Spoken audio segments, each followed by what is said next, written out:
નમસ્કાર વિદ્યાર્થી મિત્રો, આજનો આપણો વિષય છે વિજ્ઞાન અને ટેકનોલોજી, ચેપ્ટર નંબર 6 ઉષ્મા. તો આપણે સૌપ્રથમ ઉષ્મા શું છે એના વિશે જાણકારી મેળવીએ. સમજો કે શિયાળાનો સમય છે, આપણે આપણા રૂમમાં બેઠા છીએ તો આપણને ઠંડક અનુભવાશે. જેવા આપણે રૂમની બહાર જશું, ઘરની બહાર જશું, બહાર તડકામાં ઊભા રહીશું તો આપણને થોડો એવો ગરમીનો અહેસાસ થશે. તો આપણે જે આ ગરમી છે, મતલબ કે જે ઉષ્મા છે, આપણે તેના વિશે આજે અભ્યાસ કરવાનો છે.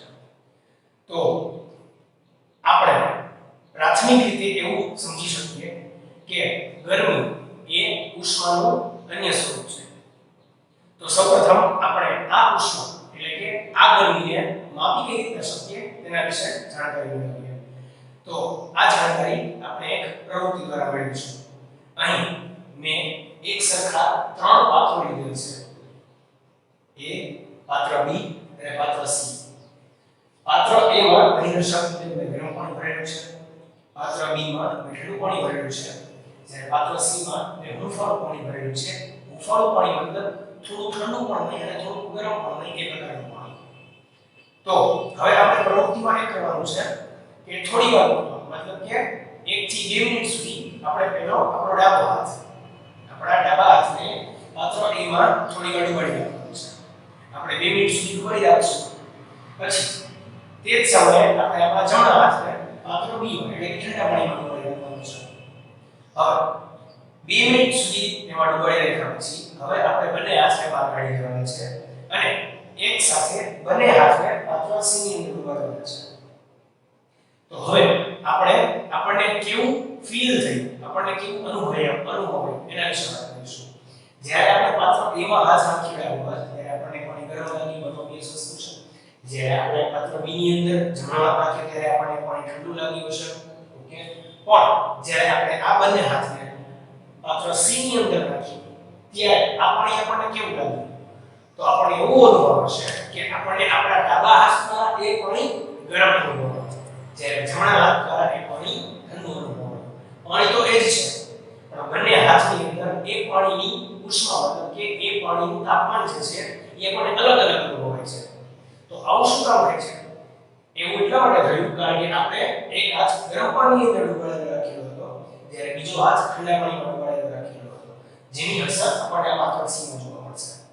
તો અહીં આપણે જે રીતે ડિસ્કસ કરી એ મુજબ ગરમ પાણીમાં આપણને ડાબો હાથ ડુબાડવાનો હતો, ઠંડા પાણીમાં આપણે જમણો હાથ ડુબાડ્યો અને હૂંફાળા પાણીમાં આપણે બંને હાથ ડુબાડ્યો.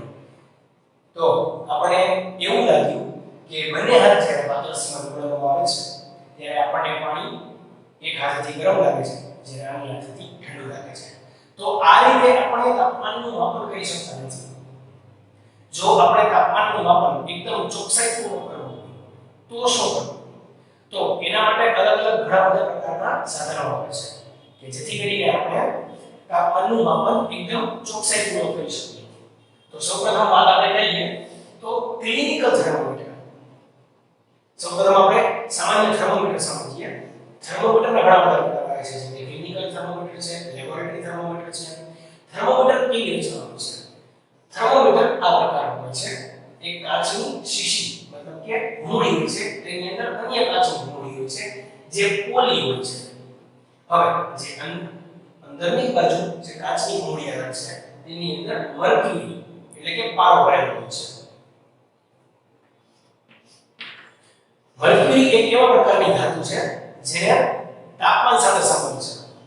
જો મર્ક્યુરીને મળતું તાપમાન વધે તો મર્ક્યુરી એટલે કે પારો પ્રસરણ પામે છે. પ્રસરણ પામવું મતલબ ફેલાવું.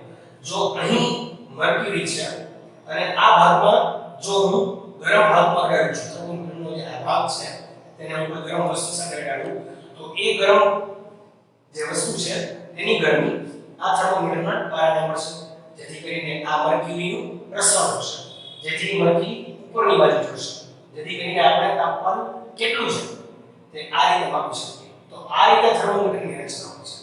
થર્મોમીટરના ઘણા બધા પ્રકારમાંનો એક પ્રકાર છે ક્લિનિકલ થર્મોમીટર. ક્લિનિકલ થર્મોમીટર એ એવું થર્મોમીટર છે જે ડોક્ટર્સ દ્વારા વપરાય છે. તે લોકો કોઈ દર્દીના શરીરનું તાપમાન માપવા માટે આ પ્રકારનું થર્મોમીટર વાપરે છે.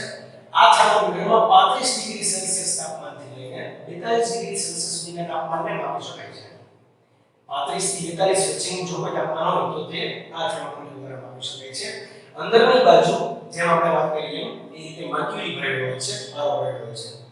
આ પ્રકારનું જે થર્મોમીટર છે તેની રચના માત્ર શરીરનું તાપમાન માપવા માટે જ થયેલી હોય છે, જેથી કરીને તમે જોઈ શકો છો 35 થી લઈને 42 ડિગ્રી સુધીનું તાપમાન અહીં માપી શકાય છે.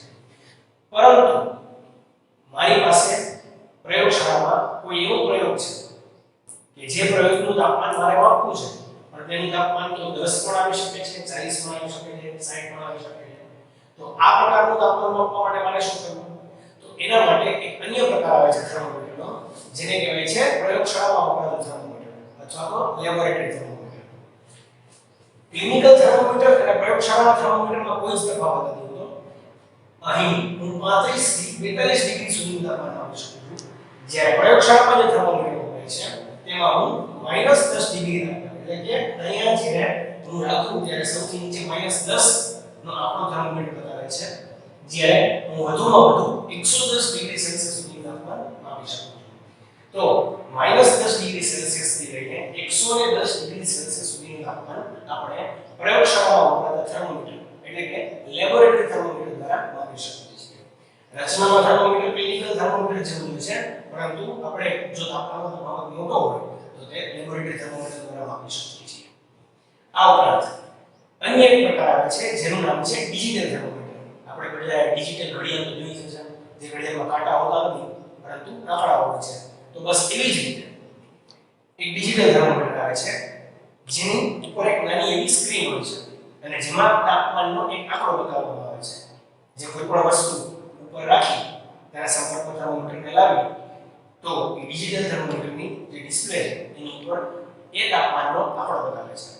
ડિજિટલ થર્મોમીટરનું હાલમાં ચલણ વધ્યું છે, કારણ કે આ થર્મોમીટરની અંદર જે પારો વપરાય છે, જે મર્ક્યુરી વપરાય છે, તે અત્યંત ઝેરી ધાતુ છે.